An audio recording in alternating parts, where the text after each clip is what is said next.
नमस्कार विद्यार्थी मित्रांनो, बायोलॉजी मॅग्निफाइडमध्ये तुमच्या सगळ्यांचं खूप स्वागत आहे। आजचा लेक्चर स्ट्रक्चर ऑफ नेफ्रॉनचा रिमेनिंग पार्ट जो राहिलेला आहे आपला स्ट्रक्चर ऑफ नेफ्रॉन, हे सगळं कंप्लीट आपलं नेफ्रॉन स्ट्रक्चर आहे। इथपर्यंतचं सेक्शन आपण कंप्लीट केलेलं आहे। ग्लोमेरुलस बघितलेला आहे आणि हे तुमचं बाउमन्स कॅप्सूल सुद्धा आपण डिटेल घेतलेलं आहे। ठीक आहे, याच्या पूर्वीच्या लेक्चरमध्ये ज्यांनी तो व्हिडिओ बघितला नाही त्यांच्यासाठी डिस्क्रिप्शन बॉक्समध्ये ती लिंक प्रोव्हाइड केलेली आहे, त्यांनी तो व्हिडिओ बघा म्हणजे बाकीचा हा सेक्शन कळणार आहे। आता आपला जो नेफ्रॉन आहे तो दोन पार्टमध्ये डिवाइड होतो। एक तर माल्फिजियन बॉडी म्हणजे हा आतमधला ब्लू सेक्शन म्हणजे ग्लोमेरुलस आणि हा बाहेरचा म्हणजे बाउमन्स कॅप्सूल, याला दोघांना मिळून माल्फिजियन बॉडी म्हटलं जातं। आणि हे सगळं ट्यूब लाईक स्ट्रक्चर आहे, याला रिनल ट्यूब्यूल म्हटलं जातं, जे की आजचा आपला टॉपिक असणार आहे। रिनल ट्यूब्यूल म्हणजे हा एवढा सगळा सेक्शन बघायचा। आता रिनल ट्यूब्यूल आपला काही पार्ट्समध्ये डिवाइड झालाय। हा जो नेकच्या जवळचा प्रॉक्सिमल कॉन्व्होल्युटेड ट्यूब्यूल, आता हा एवढा सगळा काय आहे PCT म्हणजेच काय आहे प्रॉक्सिमल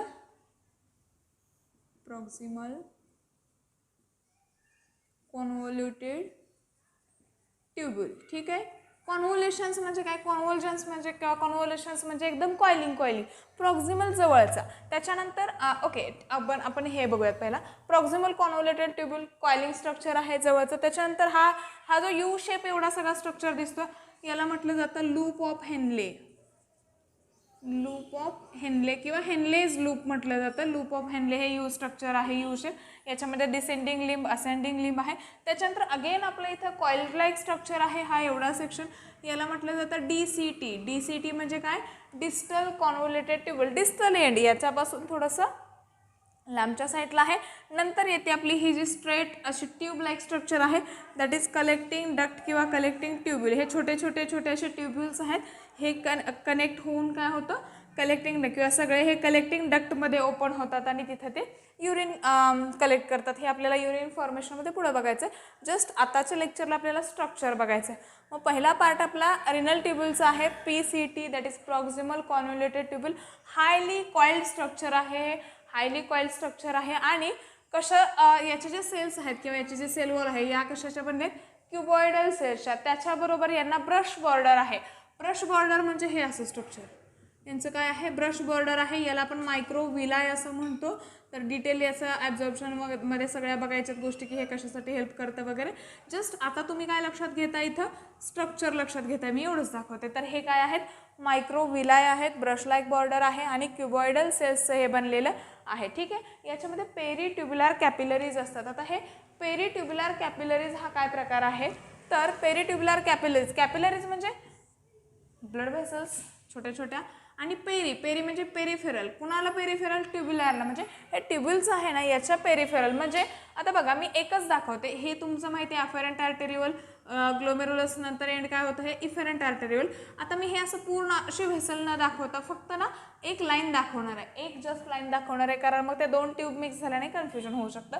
सो हे काय असं फ्यूज होत नाही, ॲक्च्युली ट्यूबच असणार आहे, बट आता जस्ट डायग्रामसाठी। मग ही पेरीट्युब्युलर कॅपिलरी ही काय असणार आहे, अशी याच्या भोवती असणार आहे। म्हणजे ह्या सगळ्या ब्लड व्हेसल्स म्हणजे ब्लड कॅपिलरी, बेसिकली पेरीट्युब्युलर कॅपिलरी अशी याच्या भोवती काय झालेली असते, कॉईल झालेली असते। आता ही पुढं पण जाणार आहे, जस्ट तुम्हाला लक्षात ठेवायचं आहे हे इथपर्यंत। ठीक आहे, मग याच्यामध्ये मॅक्सिमम सिलेक्टिव्ह रिॲब्सॉर्प्शन, सिलेक्टिव्ह म्हणजे सगळंच रिॲब्सॉर्ब केलं जातं का नाही, काही जे गोष्टी आहेत ते रिॲब्सॉर्प्शनमध्ये आपल्याला व्यवस्थित बघायचं आहे युरिन फॉर्मेशनमध्ये। इथं सिलेक्टिव्ह रिॲब्सॉर्प्शन होतं, एवढंच फक्त सध्या तुम्हाला लक्षात ठेवायचं आहे।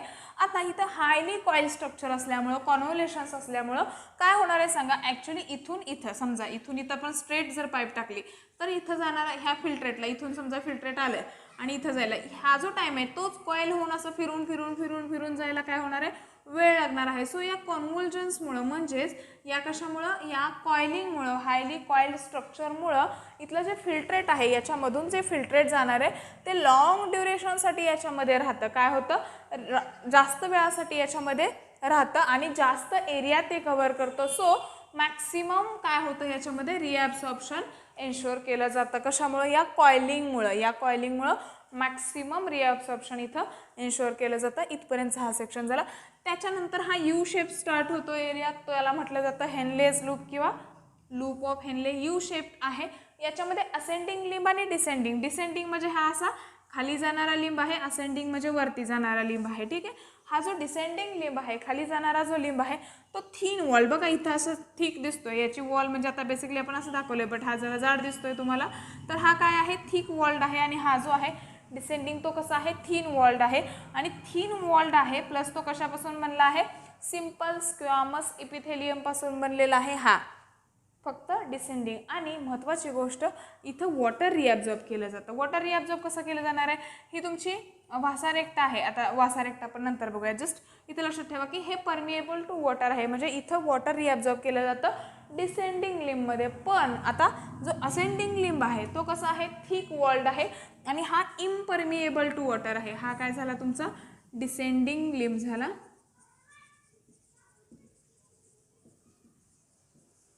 आणि हा तुमचा काय आहे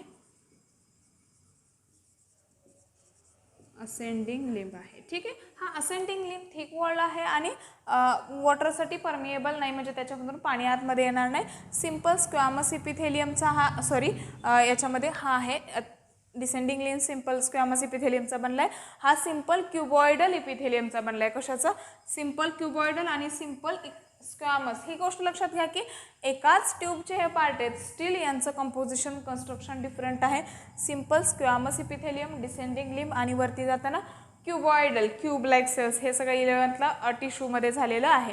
तर इथपर्यंत हे बघितलं. आता व्हासारेक्टा काय असतं, तर या लूप ऑफ हेनले भोवती ही जी काय असते ब्लड कॅपिलरी असते याला व्हासारेक्टा म्हटलं जातं, किंवा सिम्पली अशी एकच दाखवली जाते जस्ट असं करून.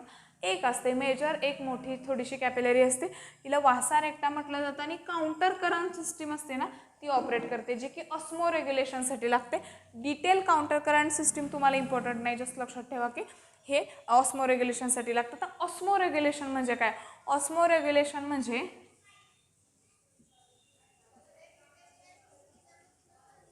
ऑस्मो रेग्युलेशन म्हणजे काय असतं, तर साल्ट, जस्ट तुम्ही एवढंच लक्षात ठेवा, salt and water balance in the body fluid. जे काय आपलं बॉडी फ्लुइड आहे त्याच्यामधला साल्ट आणि वॉटरचा बॅलन्स मेंटेन ठेवणं, दॅट इज ऑस्मो रेग्युलेशन. किंवा फ्लुइडची ऑस्मोलॅरिटी मेंटेन ठेवणं असंही तुम्ही म्हणू शकता. साल्ट आणि वॉटर मेंटेन त्याचं बॅलन्स करणं म्हणजेच ऑस्मोलॅरिटी मेंटेन ठेवणं असतं, that is osmo regulation. Osmolarity regulation control, so तसंही तुम्ही लक्षात ठेवू शकता. आणि ऑस्मोलॅरिटी मेंटेन ह्याच्यामुळेच राहणार आहे. साल्ट आणि वॉटर बॅलन्स जर व्यवस्थित बॅलन्स्ड असतील तरच ते राहणार आहे. इथपर्यंतचं सेक्शन आपण काय बघितलं, लूप ऑफ हेनलेपर्यंत इथं बघितलं. आता DCT आणि कलेक्टिंग डक्ट आपल्याला बघायचं आहे. डिस्टल कॉन्व्होल्युटेड ट्यूब्यूल आपल्याला बघायचं आहे. आता DCT म्हणजे हा सेक्शन असणार आहे, डिस्टल कॉन्व्होल्युटेड ट्यूब्यूल. अगेन हा काय आहे, नेफ्रॉनचा कॉइल्ड पार्ट आहे, कॉइल स्ट्रक्चर आहे आणि सिंपल क्युबॉइडल इपिथेलियम पासून बनलाय. कशापासून बनलाय, सिंपल क्युबॉइडल इपिथेलियम. तुम्हाला जर नेफ्रॉन रिलेटेड काही शॉर्ट नोट्स काढायचे असतील तर हा एक पॉईंट आहे की कुठला पार्ट कुठल्या टाईपच्या सेल्सपासून बनलेला आहे, इपिथेलियम कोणत्या, मग इथलं कुठलं आहे, इथले सगळे आपण बघितलेत. परत डिस्टल कॉन्व्होल्युटेड ट्यूब्यूलचं काय, डिसेंडिंग, असेंडिंग लिंब, परत DCT, या सगळ्यांचे इपिथेलियम कशाचे बनलेले आहेत, सिंपल क्युबॉइडल आहे, सिंपल स्क्वॅमस आहे. या सगळ्या गोष्टी तुम्हाला व्यवस्थित करून ठेवायच्या जेणेकरून रिॲब्सॉर्प्शनला हेल्प होणार आहे आणि मुळात त्याच्यावरती स्ट्रेट फॉरवर्ड क्वेश्चन सुद्धा येऊ शकतो. सो व्यवस्थित ते करून ठेवा. आता फंक्शन काय आहेत, आता कॉइल स्ट्रक्चर आहे तर फंक्शन बेसिकली काय होतं, ट्युब्युलर सिक्रेशन किंवा अगमेंटेशन किंवा ॲक्टिव्ह सिक्रेशन.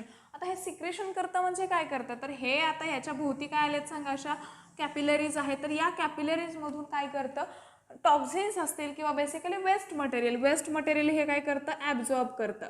हे काय करणार आहे, वेस्ट मटेरियल असं ॲब्झॉर्ब करणार आहे. आणि मग सिक्रेट कुठं करतं, तर ह्या कलेक्टिंग ट्युब्युल्समध्ये काय करणार आहे, हे सिक्रेट करणार आहे. म्हणून याला असं म्हटलं जातं की ट्युब्युलर सिक्रेशन ऑर अगमेंटेशन. व्यवस्थित लक्षात ठेवा काय आहे प्रकार हा, इथल्या आजूबाजूच्या कॅपिलरीजमधून वेस्ट प्रोडक्ट घ्यायचे आणि कलेक्टिंग डक्टमध्ये सिक्रेट करायचे, पाठवायचे युरिनमध्ये बेसिकली इथून, कारण इथून खाली कलेक्टिंग डक्ट थ्रू किडनीचं स्ट्रक्चर आपण बघितलं आहे. मग पेल्विसमधून युरिन कलेक्ट केलं जातं आणि युरेटर थ्रू युरिनरी ब्लॅडरपर्यंत नेलं जातं, हे आपल्याला माहिती आहे. सो इथं सिक्रेशन लक्षात ठेवा.